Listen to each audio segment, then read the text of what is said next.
ತಾಯಿ, ನನ್ನ ಸಂಪೂರ್ಣ ಕುಟುಂಬನ ನೀನೇ ಕಾಪಾಡಬೇಕು. ನನ್ನ ಹುಡುಗ ಪಾಪುಗೆ ನಿನ್ನ ಹೆಸರು ಇಡ್ತೀನಿ, ತುಳಸಿ ಅಂತ.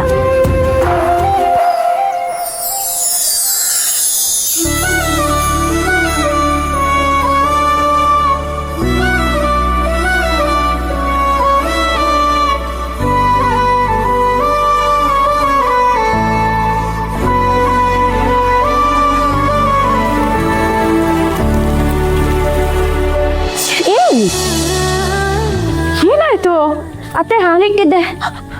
ಅದಕ್ಕೆ ಹೀಗೆ ಓಡ್ತಾರ? ಪುಷ್ಪ, ಇಂಥ ಸಮಯದಲ್ಲಿ ನೀನು ಕಾಳಜಿ ತಗೋಬೇಕಲ್ವಾ? ಅಷ್ಟಕ್ಕೂ ಹಾಲು ಉಕ್ಕಿದ್ರೆ ಮನೆಗೆ ಒಳ್ಳೇದೆ. ಒಳ್ಳೆ ಹುಡುಗಿ. ದತ್ತು ತಗೊಳ್ಳೋ, ಇದಕ್ಕೊಂದು ಬೇಗ ಇಸ್ತ್ರಿ ಹಾಕ್ಕೊಡು.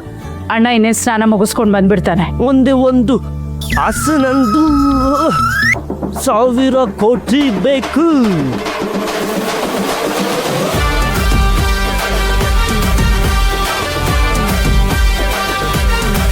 ಹೋಗಮ್ಮ, ಅವ್ನಿಗೆ ಇಸ್ತ್ರಿ ಬೇಕು ಅಂದ್ರೆ ಅವನೇ ಹಾಕೊಳ್ಳಿ, ನನಗೆ ಓದ್ಕೊಳ್ಳೋದಿದೆ.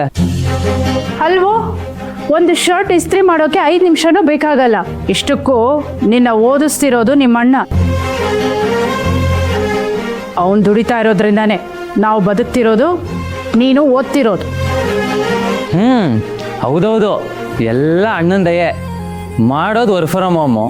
ಆ ಖುಷಿಗೆ ಅವ್ನಿಗೆ ಇಸ್ತ್ರಿ ಯಾಕಮ್ಮ? ಈ ವಾರಕ್ಕೆ 2 ದಿನ ಆಫೀಸ್ ಹೋಗ್ತಿರ್ತಾನಲ್ಲೋ, ಮರ್ತ್ಬಿಟ್ಟಿಯಾ? ಇಲ್ಲಿ ನೋಡು ಅಮ್ಮ,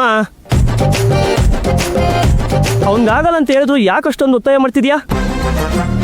ಅವನು ಓದ್ಕೊಳ್ಳಿ ಬಿಡು, ನಾನೇ ಬಂದು ಮಾಡ್ತೀನಿ. ಓಹೋ, ಇದಕ್ಕೇನು ಕಮ್ಮಿ ಇಲ್ಲ. ನೀನೇನು ತಡ ಮಾಡ್ಕೋಬೇಡ್ವೋ, ಇದನ್ನ ನಾನೇ ರೆಡಿ ಮಾಡ್ತೀನಿ. ನೀನ್ ಬಾ, ತಿಂಡಿ ತಿನ್ನು, ಲೇಟ್ ಆಗುತ್ತೆ ನಿಂಗೆ. ಸರಿ ಕೊಡು, ನಾನೇ ಮಾಡ್ತೀನಿ. ಬೇಕಾಗಿಲ್ಲ ಬಿಡು, ನಾ ಮಾಡ್ತೀನಿ. ಅಮ್ಮ ಕೊಡಮ್ಮ. ನೀನು ಓದ್ಕೋಬೇಕಲ್ವೇನೋ, ಹೋಗೋ ಓದ್ಕೊ. ಅಮ್ಮ, ನಿನ್ನ ಕೈಲಿ ಆಗಲ್ಲ, ಕೈ ನೋವಿದೆ. ನಾನು ಮಾಡ್ತೀನಿ ಅಂದೆ ಅಲ್ವಾ, ಕೊಡಿಸ್. ಆರಾಮ ಕೂತ್ಕೋ. ಅಮ್ಮ, ಇನ್ನೊಂದು ಸ್ವಲ್ಪ ದಿನ ಅಷ್ಟೇ, ಆಮೇಲೆ ನಮ್ಮ ಮನೇಲಿ ಐರನ್ ಮಾಡೋಕ್ಕೂ ಇಬ್ಬಿಬ್ರು ಜನ ಇರ್ತಾರೆ. ಓ, ಶುರುವಾಯ್ತು. ಪುಷ್ಪ, ಇಡ್ಲಿ ಸಾಂಬಾರ್.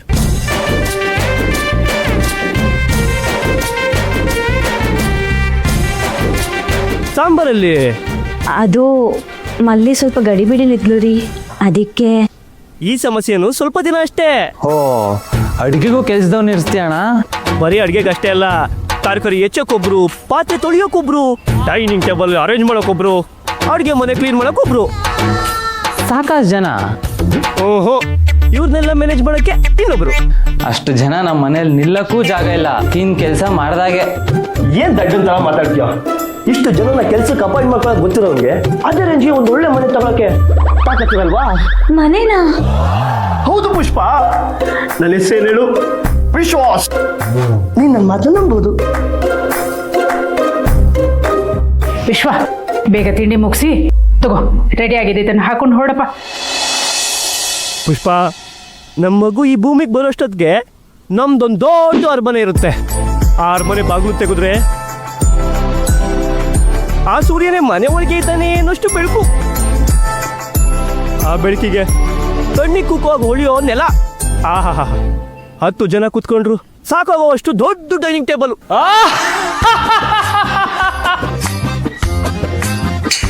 ಯಾರಲ್ಲಿ ಬಂದ್ಬಿಡಿ ಇಲ್ಲಿ. ಹೇಳಿ ಮಹಾಪ್ರಭುಗಳೇ. ವಿಧ ವಿಧದ ಆಹಾರ ಪದಾರ್ಥಗಳು ತಯಾರಾಗಿದೆಯೇ? ಯಾಕೆ ಕಿರ್ಸ್ಕೊತಾ ಇದ್ಯಾ? ಅಲ್ಲ, ಅಡ್ಗೆ ರೆಡಿ ಆಗಿದೆ, ಟೇಬಲ್ ಮೇಲೆ ಇಟ್ಟು ಆಗಿದೆ, ಆದ್ರೆ ಇನ್ನು ಯಾರು ಬಂದಿಲ್ಲ. ಹೇ ಬಾರಮ್ಮ ಇಲ್ಲಿ. ಇಷ್ಟು ದಿನದಿಂದ ನಮ್ಮ ಮನೇಲಿ ಅಡ್ಗೆ ಕೆಲಸ ಮಾಡ್ಕೊಂಡಿದ್ಯಾ, ಇನ್ನು ಏನೂ ಅರ್ಥ ಆಗ್ಲಿಲ್ವಾ? ನಮ್ಮ ಮರು ಮನೇಲಿ ಮೊದಲು ತಿಂಡಿಗೆ ಬರೋದು ಜಯರಾಮ್ ಸರ್, ವೀರಾಜಣ್ಣನ ಅಪ್ಪ.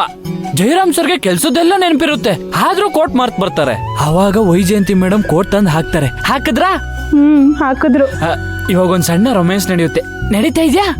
ಹೌದು, ನಡೀತಾ ಇದೆ. ನೆನ್ನೆ ಮೊನ್ನೆ ಮದ್ವೆ ಆಗಿರೋ ತರ ಥು ಅಂತ ಬೈತಾರೆ. ಬೈದ್ರಾ?